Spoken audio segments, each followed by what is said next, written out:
Hello friend, good morning, જય શ્રી કૃષ્ણ. કેમ છો બધા? મજામાં છો ને? બધા મજામાં રહો એવી શુભેચ્છાઓ આપું છું. અને આ સાથે સાથે આજે અમે એક મસ્ત મજાની વસ્તુ બનાવવાના છીએ, તો તમે બ્લોગમાં કન્ટિન્યુ રહેજો અને જોજો કે અમે શું બનાવીએ છીએ. માહુ છે અમારા કાહનભાઈ કંઈક ને કંઈક અખતરા લઈને આવે છે, તો આજે એવો જ અખતરો એક બનાવવા જઈ રહ્યા છીએ. એક અખતરો થઈ જાય પછી બહાર બીજો અખતરો આવે છે, તો બ્લોગ જોજો તો ખબર પડશે કે અમે શું અખતરા કર્યા છે. આ કાહનભાઈ મોબાઈલ આગળ પાછળ કરે ને એમાં હું બોલવામાં થોથવાઈ જાઉં, એટલે એવું થાય છે. અને હાલો હવે તો બ્લોગમાં કન્ટિન્યુ રહ્યો એટલે ખબર પડે આપણે શું અખતરા કર્યા છે.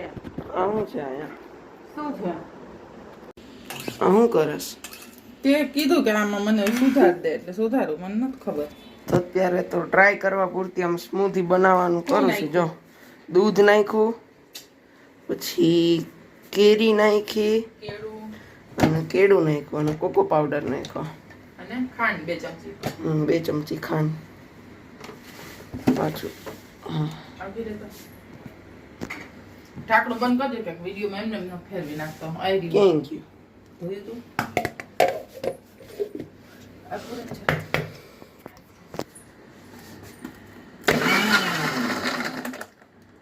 પકડી રાખ આમ.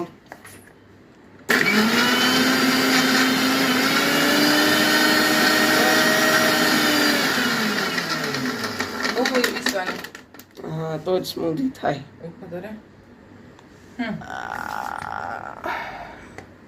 નથી હજી.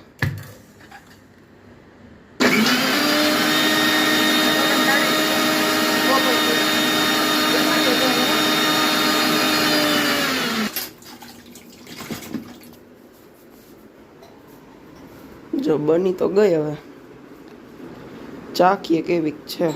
બરફ ને બધું નાખ્યું હતું. જો મમ્મી મારે ચોપડા લઈને બેસી ગઈ. હમણાં સ્મૂધી પીધી અમે, અને હવે હું જોશ અક્ષર ને બધું જોઉં છું ને પૂછું છું.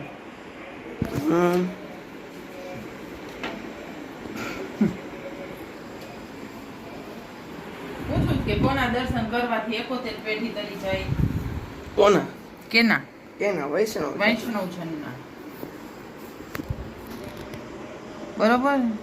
પછી ઓલું અમારે આ આવતી કાવ્યા તારે લઈ ગઈ ને માધવ દીઠો છે ક્યાંય શું આવે? માધવ ને દીઠો છે ક્યાંય. હા, એ અમારે આવતી. એટલે જોઉં છું. આજે ક્યાંક કઈ બાજુ મોલમાં ગયા તા ને?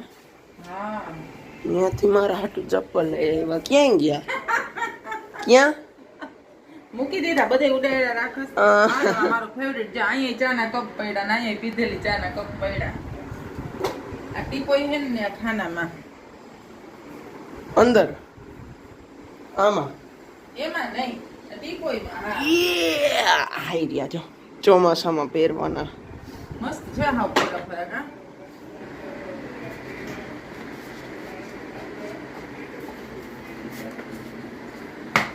ભેગોય નતો એટલે થોડીક ચિંતા હતી કે થશે કે નહીં, પણ થઈ ગયા. એમાં કાહન ભેગો ના આવ્યો હોય તો એની વસ્તુ જાજી આવે. એ આવ્યો કાકાની નિયમ છે ને આપણો. ઢીલા થાય ને આમ તો સરસ. એમ આપે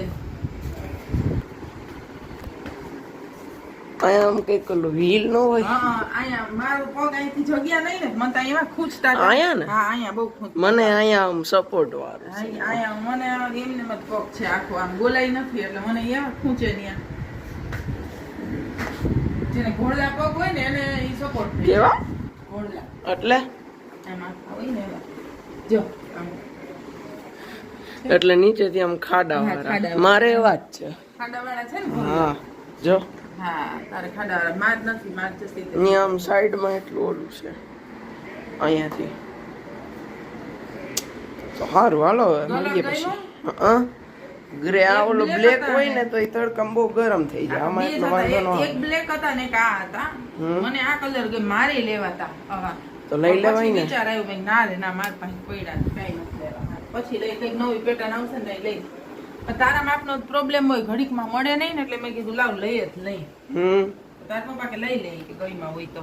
મને બહુ ગઈમાં હતા. તો પણ લઈ લેવાય ને તારા હાટુ. એમાં કઈ હોય આ જ કલર પછી બ્લેક તો આપણે મને ગમતો નતો. પછી આપણે બે હરખા પહેરીને એને ઈ જ કીધું ઈ કે તારે જો હવે પડ્યું પેડ કહાન નો પેલીએ પાડશે મારી ગાડી બંધ કર. હા જો આ પેડ અહીંયા રાખ્યું તું ને પડી ગયું બાર બંધ. હા સારું તો શું કરશું હવે ક્યાંક જાશું વિચારીએ છીએ. સારું હાલો કરીએ છીએ અત્યારે ઉપમા બનાવવાની તૈયારી. તો આ છે ઘઉંનું દળેલું. હવે આ કણી જેવું દળી અને મારી મમ્મીએ મોકલું છે જે આ સાઈઝનું છે જુઓ છે ને. અને આને મેં એકદમ ધીમે આંચે શેકી લીધું છે. દેખાય છે હજી આ નીચે જો તમને. તો આને મેં કોરું શેકી લીધું છે આમાં પેનમાં. અને એના માટેની તૈયારી મેં કરી લીધી. મરચું હતું તીખું એટલે આવી રીતે રાખ્યું છે. કોઈને કાઢવું હોય તો કાઢી શકે. આ છે ગાજર, બટેટું અને 1 નંગ ડુંગળી. અને ભાવે તો તમે ટમેટું નાખી શકો. અને હવે આપણે આને કુકરમાં બનાવવાના છીએ કેમ કે આ ઘઉંનું છે એટલે આને થોડીક ચડતા એવી વાર લાગે એટલે આપણે કુકરમાં બનાવીએ. આપણે એના માટે કુકરમાં લઈ લીધું છે તેલ. હવે તેલને થોડુંક થાવા દેશું. પછી આપણે એની અંદર રાઈ નાખશું. ઉપમામાં રાઈનો ઉપયોગ વધારે હોય છે. આપણે જીરું નાખવાનું નથી. રાઈ એકદમ ચટકી જાય પછી આપણે એમાં હિંગ નાખીશું. લીમડો નાખી શકાય વઘારમાં. હિંગ નાખી. હવે નાખીશું હળદર. આને તમારે વ્હાઈટ બનાવવો હોય તો હળદર ન નાખતા. પછી હળદર નાખીએ તો પીળા કલરની ઉપમા થાય. અને આપણે નાખીશું થોડાક લીમડાના પાન. હવે આપણે પહેલા વઘાર કરીશું ડુંગળીનો.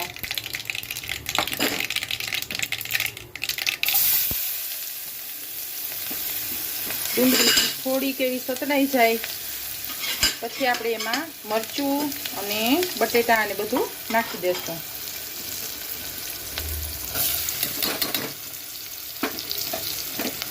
બટેટાની બધું નાખી દીધું છે. હવે આને મીઠું નાખી અને થોડીક વાર હલાવવાનું છે. અને પછી જરાક એવું તેલને સરસ ચડી જાય એમાં એટલે આપણે એમાં નાખી દેવાના છે ઘઉંના ફાડા. આમાં સ્વાદ અનુસાર મેં મીઠું નાખી દીધું છે. અને હા, ઉપમામાં કોઈ આપણે સૂકા મરચાંનો વઘાર કરી શકીએ, આખું મરચું નાખી શકીએ, પણ સૂકી ભૂકી મરચાંની ભૂકી કે લસણનો વઘાર ઉપમામાં થતો નથી. બરોબર. આ જો એટલું તેલ ચડી ગયું ને જરા જરા પાકી ગયા છે. તો હવે એમાં આપણે નાખી દઈશું શેકાતા ઘઉંના.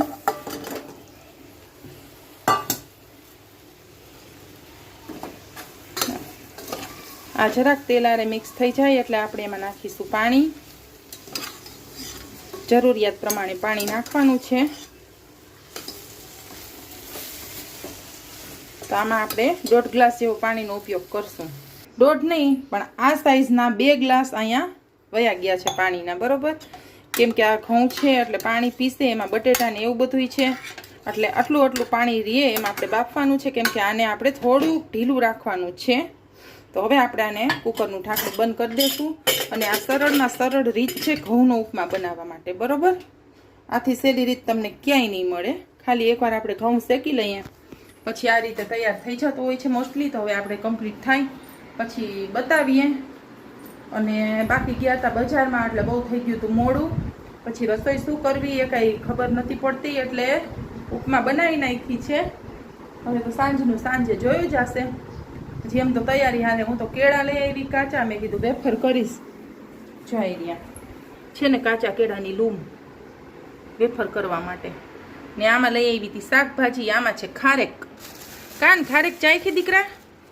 એકદમ લાલ કલરની છે. જો સરસ મરૂણ કલરની છે. છે ને આમાં આવ્યા છે બટેટા. કાનભાઈ બેઠા છે. કાનભાઈ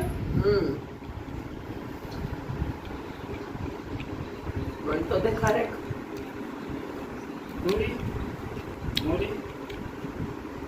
ગળામાં ડચરો ઓરે બોલતી ન થકાતું. ગરમી તો અહીંયા જ લાગે છે અમારે દુનિયાની જેટલી હતી એટલી. કા ના હું તમારા કપડા જોઈને કહું. કોણ? એ આર્યન છે. મન તો તે ખારેક મેં ખાધી ને ખારેક એટલે એને ખાવી. હાલો આપી દઉં. કહાનભાઈના. તો ચાલો આપણી ઉપમા બનીને તૈયાર છે ને આ લીમડાનું પત્તું દેખાડે છે જો છે ને. તો ઉતાવળમાં કેટલા ઘડિયાળમાં વાગ્યા એ બતાવી દો. 2:30 વાગી ગયા છે એટલે ઉતાવળે ઉપમા બનાવી નાખી. તા કહાનભાઈ એમાં દહીં નાખે છે અને દહીંવાળું ભાવે છે.